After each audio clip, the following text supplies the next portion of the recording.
Hi, so welcome to today's video, which is going to be an overview, a very brief and slight overview of caffeine. Caffeine is the world's most widely consumed psychoactive drug, also the world's most widely consumed psychoactive stimulant in the xanthine family. So, how does caffeine work in the body? I guess that's the main reason why you're here or what you want to learn about it. Just give a brief overview about the history of caffeine first. So, caffeine has been used for thousands of years. I believe caffeine is almost dated back to nearly 3000 BCE, according to some Chinese literature. So, caffeine has a tradition of being used, and that's why it's a generally recognized safe drug. Um, Caffeine mainly exerts its effects by having a relation to the adenosine receptor in our brain. The adenosine receptor has its primary function in letting us know when our body is tired. So it just lets us know that our body's tired, not that it's ready to go to sleep like melatonin does. By blocking the adenosine receptor, which I obviously crossed out on here, that can lead to you feeling more awake, and that leads to wakefulness promoting qualities of caffeine as well as the alertness increase. So that's why people can kind of wake up due to caffeine. And I will mention that caffeine is a not to maintain alertness type drug. You cannot rely on steady doses of caffeine to maintain awareness throughout the day.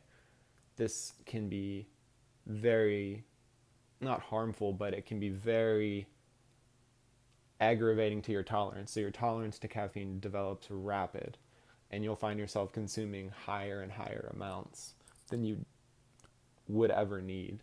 So that's why things like Adderall, methylphenidate, and Ritalin, um, other things such as modafinil, Provigil, they can maintain alertness. And caffeine is not to maintain alertness, it's just to promote wakefulness. So that's why it's good to drink it in the morning, or however you take it in the morning.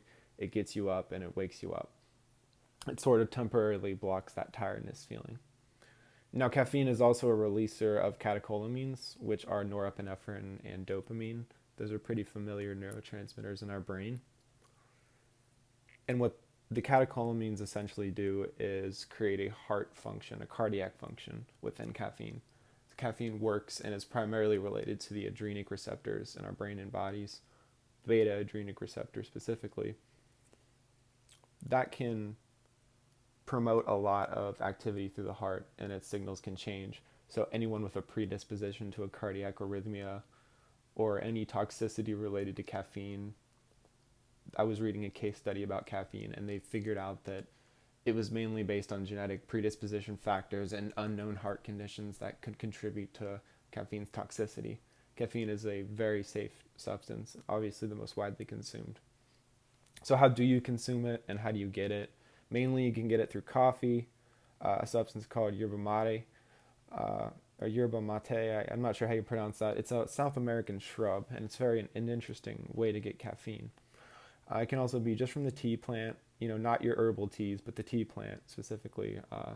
And then chocolate and cacao or cocoa. And caffeine breaks down into theophylline and theobromine, which are, the theobromine might be a little bit more popular because it's related to pets. Your dog can't consume chocolate because of the theobromine. It's a deadly toxin to a certain animal, and I think cats as well, but I'm not sure about that one.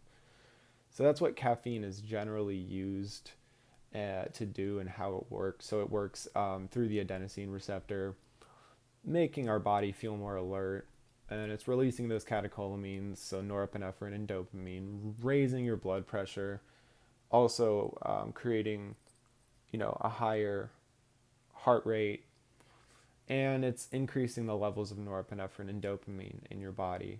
So that's sort of the overview of caffeine. It was a quick overview, but I'm also going to, before I forget, mention the withdrawal effects of caffeine. The withdrawal effects are very slightly, they're all generally described as irritability and headaches and certainly tiredness. So I would say the most common: irritability, headaches, and tiredness. I personally have experienced those headaches. Headaches are pretty common when you're coming off of caffeine, especially when you've been taking higher and higher doses. So do be mindful of your tolerance of caffeine, because when you get off of it, it's not the worst thing to get off of, but it can definitely cause some irritation, such as a headache. So that's my video about caffeine. It's just a little overview of what it does in the brain, and what it sort of breaks down to. And caffeine is widely metabolized in the body, so you're going to get a lot of it. I think 95 to about 99% of caffeine is obtained through the usage, so keep that in mind when you're using it. And that's basically all I have to say today. So thank you for tuning in, and hope you learned a little bit.